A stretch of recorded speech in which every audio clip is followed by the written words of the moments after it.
Okay, so this is the second part of current electricity chapter 9th ICSE. In this, we are going to do the types of cells, secondary cell and primary cell. But before that, we are going to take up the diagram of circuit diagram in detail, every part. Let's see. Okay, now what exactly is a circuit diagram? See, when we have a circuit, okay, this is nothing but a conducting wire. Okay, here we will have, let's say we have a bulb here. Okay, we have a bulb, and then we will have one ammeter at this point. Okay, then we'll have a voltmeter here. In this, we'll have a voltmeter. Okay, we'll have a voltmeter here. Voltmeter to be attached like this, okay, across this, and ammeter like this in series. We will talk a lot about ammeter and voltmeter later.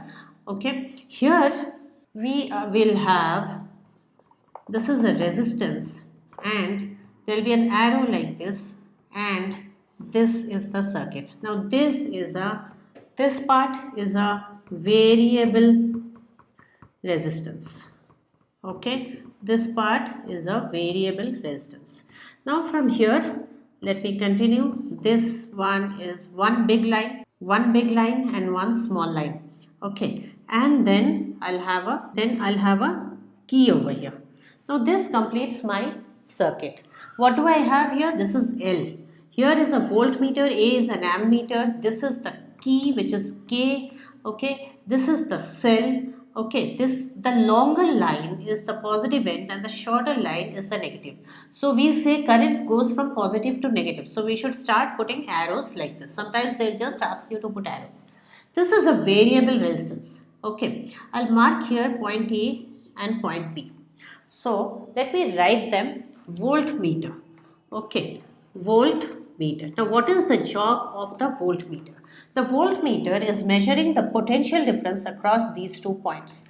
Okay, so voltmeter is a machine which has a dial over here like the speedometer in your car, and this is measures potential difference across 2 points. Now the voltmeter should always be put in parallel. Okay, because it is measuring the potential difference across these 2 points. Okay, now we'll have to know this voltmeter has a high resistance. Why does it have a high resistance? Okay, if it has a very high resistance, it will not allow much current to flow through this. So this load will get all the current. Very little current of course will flow. Okay, only then we'll see the reading. But then since it is not here to measure current, it is here to measure potential difference. If we take a lot of current through this, then we will not be able to get a correct reading for this load. So with minimum current it works, so that we are able to measure the potential difference correctly across the load. So this is high resistance set in parallel always. Voltmeter is always in parallel. Okay, let's come to the ammeter. Now ammeter, A is ammeter. Now ammeter measures current. What does it measure? Current. It is always put in series. Series means it is put in line with this. We'll do a lot about this next class. Series, you see how this is put in a separate path. Here it is put in the same path. Now why is it put? It is a low resistance. Ammeter is a low resistance machine. This also has a dial and it gives us the current in the circuit. Now firstly it is put in series so that all the current passes through it. If you put it like this, then only partially some current will pass through it. How will it? So if you put it in like this, then only some current will pass through it. How will you measure? Okay, so it is put in series. Second thing, it has low resistance. Why it has low resistance is because it does not, the machine is to measure here. Now you don't want it, if you increase the R, it will increase the R of the entire circuit. Then very low current will start flowing. Okay, so you have to have low resistance for this. Now this is the ammeter which measures current. Now we have another machine which is galvanometer. So galvanometer. So these, 1 minute, I forgot to explain. Here in voltmeter and in ammeter, in one end you have a plus written and the other end you have a minus. So the plus, this is the plus terminal has to be attached here, and the minus has to be attached this side, means here, here and here. This also has a plus and minus. The plus has to be this side and the minus has to be this side. So there is a plus and minus written in the machine itself. So you will know where to attach the wire. To the plus end, this will go, to the minus end, the other wire will go. Okay, when it comes to galvanometer, there is no plus and minus. What is the job of the galvanometer then? There is no plus and minus. What is the job of the galvanometer? The galvanometer only detects the presence of current, and it also gives us, what does it give? Okay, it gives us, the galvanometer gives us the direction of current, means by seeing its flickering we can understand which side is the current flowing. Okay, so galvanometer does not have any plus or minus written. It is there only to show yes, there is current. Now there is current in the circuit. Let's come to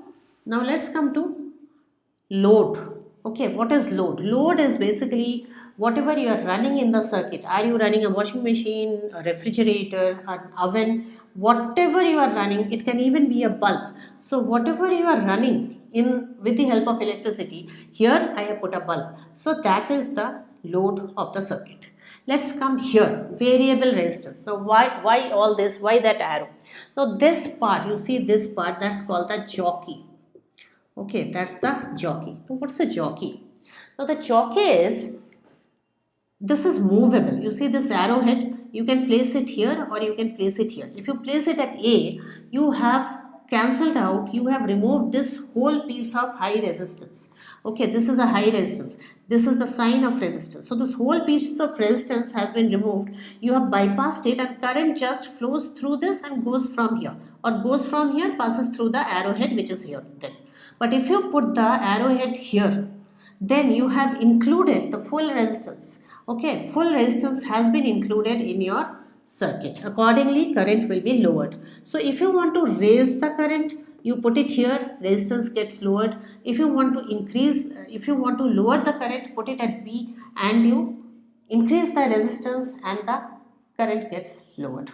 Okay, let's come to the key. Now there are three types of key. One is the tapping key, one is the plug key, and there's a switch key. But all of them do the same job. That is, if it is closed, just like you have a switch in your switchboard in your home, if you close it, okay, if everything is closed with conducting wires, this is a closed circuit, means current can now flow. But if you switch it off, means making a gap here, then current cannot go through this gap. So you have broken the circuit. So in order to let current flow, you will have to close it. Okay, let's come to the cell. The cell is,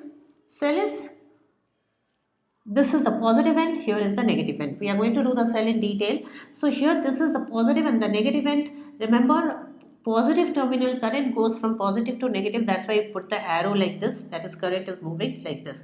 Okay, so cell, if I have many cells together, sometimes the diagrams also have, they'll have like this.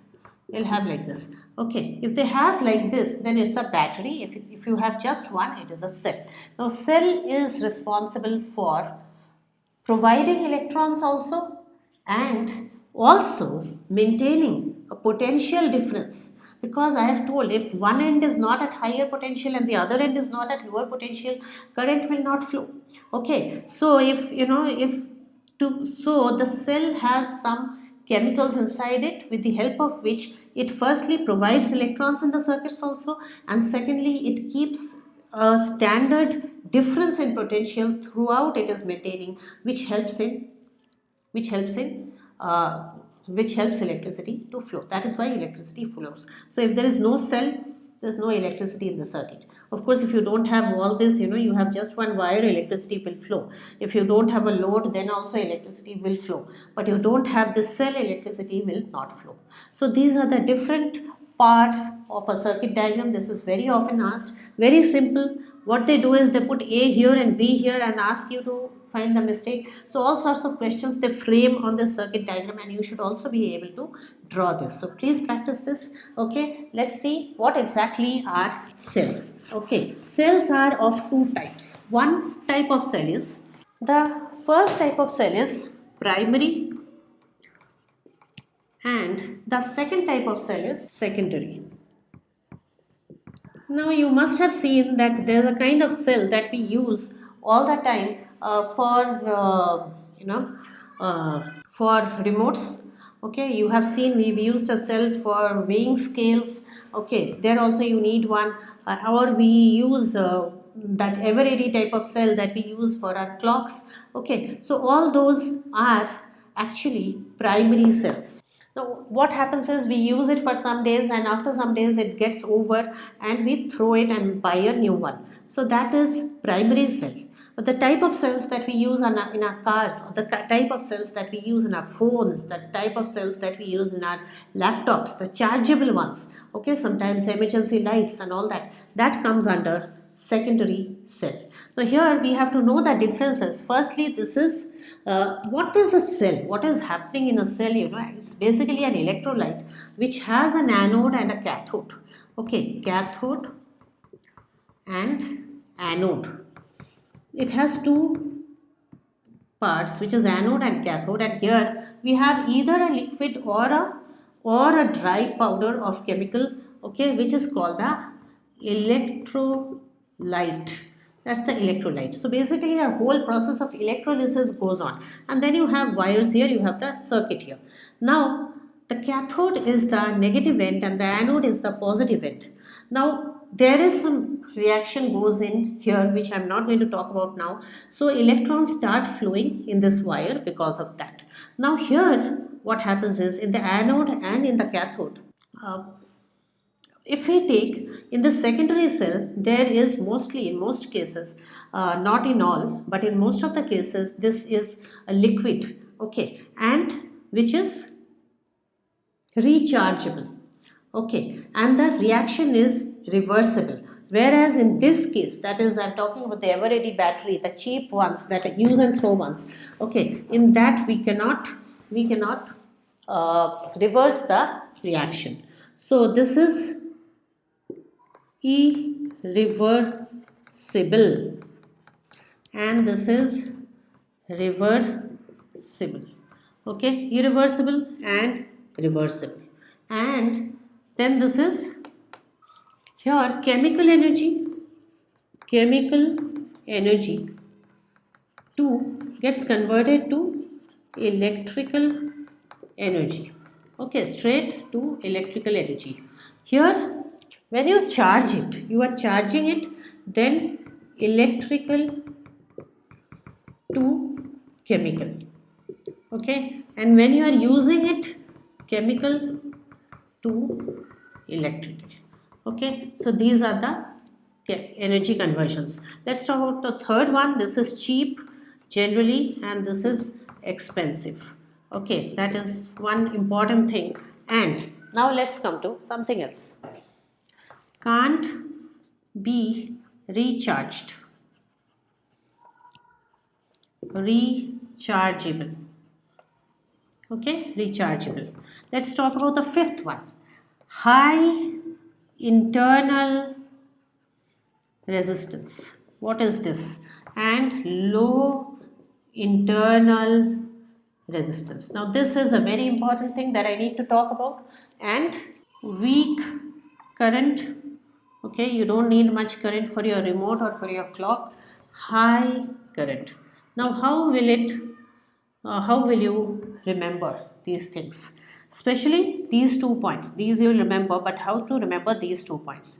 Now when you have a cell, as I told you, this cell has either a dry powder or a solution kind of thing. Then electrons are passing through from one of the anodes to the anode to the cathode. Electrons are constantly circulating. Now here what happens is, if the internal resistance, when you have a dry powder as the electrolyte, it is difficult for the electrons to move, Okay, it is difficult because if something is already flowing, it's easy to go with the flow. But if it is not flowing, electrons have to have a very tough time to move from the anode to the cathode or from one electrode to the other electrode, because it is passing through a dry material. So it is high internal resistance. What is internal resistance? Internal resistance is the resistance of the cell itself. Okay, so inside the cell it faces a lot of resistance. Of course, external resistance is the resistance of the circuit, but then internal resistance is resistance due to the electrolyte. And low internal resistance, if you are using a liquid here, it is little easier for the electrons to flow from one electrode to the other, and so low internal resistance. Now, if the internal resistance is high, naturally the current given by this has to be weak. Okay, it is a weak current. Here it is a high current if the resistance is low. Now, you know very well, if the resistance is low, current will be more, because less subtraction, more current. Very simple. Okay, so this was the difference. You can learn the examples. There are lots of examples. Leclanc cell comes as a primary cell. There are different names. Okay, lead acid or all accumulator type comes under the secondary type of cell. Okay, so now there's something else I want to mention. Whenever it comes to a cell, this cell gives us direct current, don't forget. Okay, it gives us a direct current. Cells give us direct current. Now there will be another question in this. They say that, now there's a very common question: what is responsible for the flow of current through a metallic conductor and an electrolyte? Okay, what is responsible for the flow of current through a conductor? Naturally it is electrons. Okay, for this answer it is electrons. Through a conductor, current flows as electrons, but then through an electrolyte, how will current flow through an electrolyte? This is exactly what we did now. Okay, anode, cathode, they are asking about this portion. How will current flow through this? In the form of ions. Okay, here electrons don't pass from one to the other. In chemistry, you'll be doing your electrolysis chapter. Then you'll see that it is ions that is going from one electrode to the other. Okay, so what questions can be asked from this? They can always ask you, one favorite question is, what is an open circuit, what is a closed circuit? Okay, so basically when the circuit does not have any break anywhere, it is thoroughly connected with conducting material, then it is a closed circuit.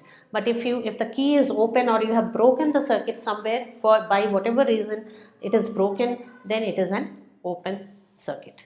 Okay, so that was your electricity chapter in detail. I'll come back with some more numerical, some more important questions from this chapter later. Okay, so if you have liked the video, do not forget to like, share and subscribe. Also leave a comment, let me know what is your difficulty. And I have another channel only for 10th ICSE which you might require very soon. So please, that name of the channel is Paul's 10th Board Maths. It is mentioned in the main channel page, so you'll get the link there. So please visit that channel. Lots of very good videos on maths, ICSE maths is there. Okay, so that's it for today. Thanks all of you. Bye then.